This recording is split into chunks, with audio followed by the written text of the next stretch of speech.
Sa isang tahimik na araw, natanggap ni Ginko ang isang liham mula sa isang batang lalaki na nagngangalang Nagi. Sa kanyang sulat, humihingi ito ng tulong tungkol sa isang buhay na diyosa, isang batang babaeng itinuturing na banal sa kanilang isla. Walang pag-aalinlangan, sumama si Ginko kay Nagi sa kanilang paglalakbay patungo sa isang malayong isla, isang lugar na maaari lamang marating minsan sa isang buwan dahil sa pabago-bagong alon-alon at matatarik na bato sa paligid. Sa kanilang pagdating, agad silang nagkubli upang hindi makita ng mga taga-isla. Ipinaliwanag ni Nagi na noon, si Akoya ay isang normal na batang babae lamang, ngunit bigla siyang naging isang buhay na diyosa. Ngayon, hindi na siya makapagsalita at parang wala ng sariling isip. Ipinakita ni Nagi kay Ginko ang mga nakatagong kasaysayan ng isla. Ayon sa kanya, ang ama ni Akoya, ang pinuno ng kanilang nayon, ang nagtaguyod ng paniniwalang ito.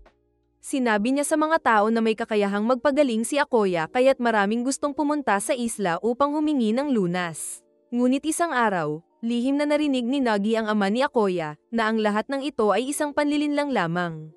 Dahil dito, nagdesisyon siyang humingi ng tulong mula sa labas, na siyang dahilan kung bakit niya tinawag si Ginko. Sa sumunod na gabi, lumapit sina Ginko at Nagi kay Akoya. Sa kanyang pagsusuri, nakita ni Ginko na habang tumatanda si Akoya, may mga mushi na lumalabas mula sa kanyang katawan, mabilis na namamatay, at kaagad na napapalitan ng bagong mushi sa parehong lugar. Upang mas mapalalim ang kanilang pagsasaliksik, dinala ni Nagi si Ginko sa isang nakatagong bahagi ng isla. Dito, nakita nilang may iba pang tao na kagaya ni Akoya, mga dating buhay na diyosa, ngunit walang sino mang may bagong impormasyon tungkol sa kanilang kalagayan. Nabanggit ni Nagi na nagsimula ang pagbabago kay Akoya noong isang spring tide, isang panahon kung kailan lumilitaw ang isang kuweba na matagal nang nakatago sa ilalim ng dagat.